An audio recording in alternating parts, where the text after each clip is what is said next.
STLTV. This is Haley with Basically It Meals and the meal prep course. And today I'm gonna give you 4 different foods that you probably already have in your house and you don't have to run out and make a special trip to the grocery store to get. All of these foods are really versatile, so you can use them in a bunch of different ways, and I'm gonna go over some of those ways with you. So the first item is eggs. Who does not have a carton of eggs in their house? I know I have one at all times. We kind of forget, we think about eggs as just this breakfast food, but they're a very versatile source of protein that's also really, really easy to cook. So a couple of my favorite ways to use eggs are to hard boil them. So there's nothing simpler for breakfast, snack, salad topper. That's a really easy protein option for, any of those meals.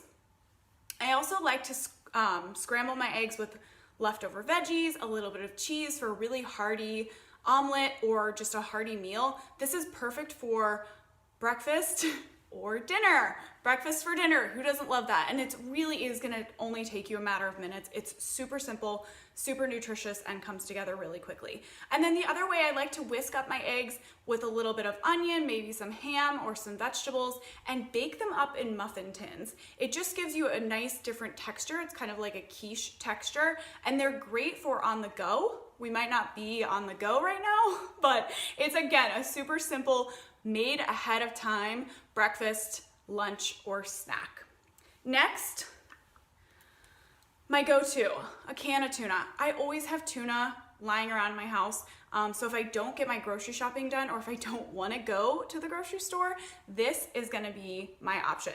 Canned tuna is super versatile. It's a really inexpensive and labor-free source of protein for you, which means you don't have to do any cooking with canned tuna. You just mix it into something else and your protein is done for you. So one of my favorite ways to use my canned tuna is mix it into like a rice bowl with a nice sauce. That's a fantastic way to kind of cover up the taste if you're not a super huge fan of tuna taste.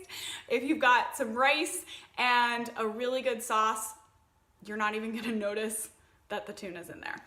But it's gonna be your awesome protein. I also love to mix it up with a little celery, apple, maybe some Greek yogurt or mayonnaise, whatever you have, and just make an awesome tuna salad. That's gonna last you the whole week. You can put it on top of salad, dip crackers into it, make a sandwich out of it. It's really versatile. And lastly, one of my favorite ways is to make a tuna melt. So I'll just take my tuna, some cheddar cheese on bread, and toast it up. It is so good, you guys. It's fantastic. And I guarantee you have bread and cheese already in your house. Next, quinoa. If you have not heard of quinoa, this is a seed, but it actually acts like a grain. So it's very similar to rice, and it's actually easier to cook than rice. It's harder to ruin. It only takes about 15 minutes, and it's loaded with protein. So this is the perfect protein alternative if you don't have any chicken left over, or if you don't feel like making chicken, which I don't blame you.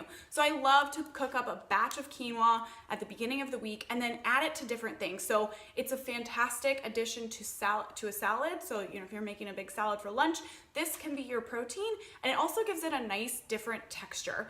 It's a great alternative to rice or pasta. So you can still take the same sauce that you're planning to use with your rice or pasta, mix it with your quinoa, and there is your protein. You don't have to worry about adding an additional protein. And then lastly, it's a perfect for a stir fry, like a veggie stir fry. So this has the protein, you don't need the rice. You just mix this up with a little soy sauce, some frozen mixed vegetables, and you're good to go. Maybe a little ginger on top for that immunity. And then last but not least,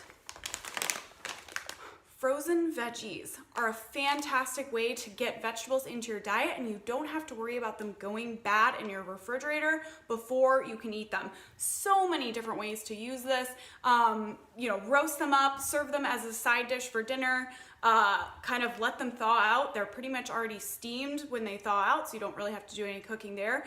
But those frozen vegetables are gonna last forever, and they are definitely going to serve your health right now. All right. Thank you, STLTV. I will see you next time.